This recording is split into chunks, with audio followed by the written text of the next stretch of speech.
Hello everyone, this is Sifu Tommy together with Sifu Thomas today, and welcome to a brand new episode of Wing Chun Techniques for yourselves at home. So last week we spoke about the outdoor Pak Sao, and today we're going to cover the inside Pak Sao. Let's take a look at that. You may ask yourself, when do I need an inside Pak Sao, an inside slapping hand? Well, for example, when your partner has his arms up and they're relatively close together like this, right? Then you can use your Pak Sao by using your hand here. Maybe you grab, maybe you don't, but you want to use your elbow to control the other arm as well. So you are jamming one arm on top of the other one here, thereby controlling both of the arms, and then you're still free to punch if you like. Let's take a look at that in action.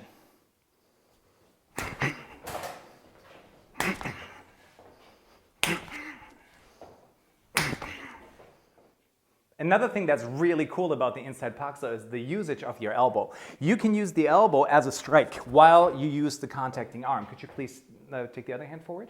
So from here I use this one to slap this arm out of the way, while at the same time using my elbow to penetrate, wham, onto his solar plexus. So that's another very cool side effect that you have here before you use a strike to the throat, or you eye gouge him, or you know, whatever you want to do afterward. This was the offensive inside Pak Sao. Now let's take a look at the defensive one. I may need this whenever I'm here and somebody hits me with the left hand and I really didn't have much time to react and just was able to bring the arm up like this and go with him. Now what's important when you apply it is you don't want to go against him. When you slide along that arm, it reaches a point where you're at the elbow, and then he may be able to get you with a roundhouse. So you want to make sure that you really support him, you go with him, right? Obviously this leaves your head exposed, right? Because he still has another one, can punch you here, and this is where your second hand comes into play. So we use the Pak Sao as such. It's very simple, it's very easy. It's just as if you slap a flyaway that's sitting on your shoulder, for example. A couple of times, please, like this. So I just support him. And the cool thing is what you can do afterward is you can either use your second hand, let's say he punches with the left and he punches with the right. Yeah, then I could get forward slowly, get in contact with the hand here. If he shouldn't punch, I could hit him. Or I could even use the same hand going back. And if he should punch with the second one, this would allow me to get contact with this hand as well. So it could either look like this. Slowly, please. I deflect, get in contact, and release. Deflect, get in contact, and release. Or maybe his punch comes more straight over here.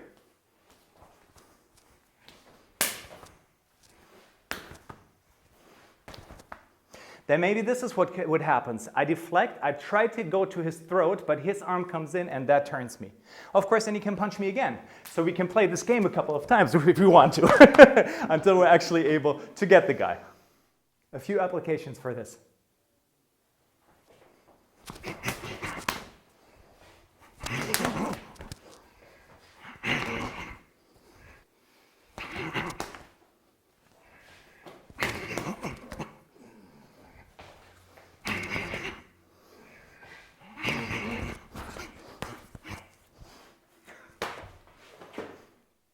Okay, so when you go ahead and practice it, sometimes you practice it from the inside with the right arm, sometimes with the left arm, right? Then you apply the outside Pak Sao. If you don't know what I'm talking about, check out last week's video, right? Then the outside Pak Sao from here, then maybe he doesn't do anything, he just has his guards up, boom, boom, and you go in with the inside Pak Sao punch. Or maybe he has the other hand and boom, boom, you practice the other side, and you really mix them up together until you feel comfortable in both the outside and the inside Pak Saos.